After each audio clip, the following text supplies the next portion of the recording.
भगवान श्री कृष्ण के जन्म की पौराणिक कथा। भाद्रपद कृष्ण अष्टमी तिथि की घनघोर अंधेरी आधी रात को रोहिणी नक्षत्र में मथुरा के कारागार में वसुदेव की पत्नी देवकी के गर्भ से भगवान श्री कृष्ण ने जन्म लिया था। यह तिथि उसी शुभ घड़ी की याद दिलाती है और सारे देश में बड़ी धूमधाम से मनाई जाती है। द्वापर युग में भोजवंशी राजा उग्रसेन मथुरा में राज्य करता था। उसके आतताई पुत्र कंस ने उसे गद्दी से उतार दिया और स्वयं मथुरा का राजा बन बैठा। कंस की एक बहन देवकी थी, जिसका विवाह वसुदेव नामक यदुवंशी सरदार से हुआ था। एक समय कंस अपनी बहन देवकी को उसकी ससुराल पहुंचाने जा रहा था। रास्ते में आकाशवाणी हुई, हे कंस, जिस देवकी को तू बड़े प्रेम से ले जा रहा है, उसी में तेरा काल बसता है। इसी के गर्भ से उत्पन्न 8वां बालक तेरा वध करेगा। यह सुनकर कंस वसुदेव को मारने के लिए उद्यत हुआ। तब देवकी ने उससे विनयपूर्वक कहा, मेरे गर्भ से जो संतान होगी उसे मैं तुम्हारे सामने ला दूंगी। बहनोई को मारने से क्या लाभ है।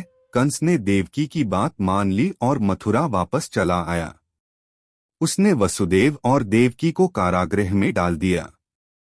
वसुदेव देवकी के एक एक करके 7 बच्चे हुए और 7 को जन्म लेते ही कंस ने मार डाला। अब 8वां बच्चा होने वाला था। कारागार में उन पर कड़े पहरे बैठा दिए गए। उसी समय नंद की पत्नी यशोदा को भी बच्चा होने वाला था। उन्होंने वसुदेव देवकी के दुखी जीवन को देख 8वें बच्चे की रक्षा का उपाय रचा।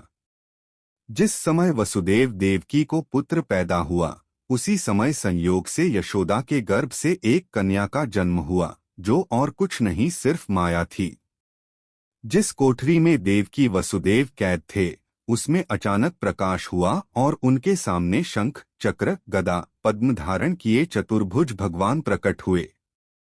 दोनों भगवान के चरणों में गिर पड़े।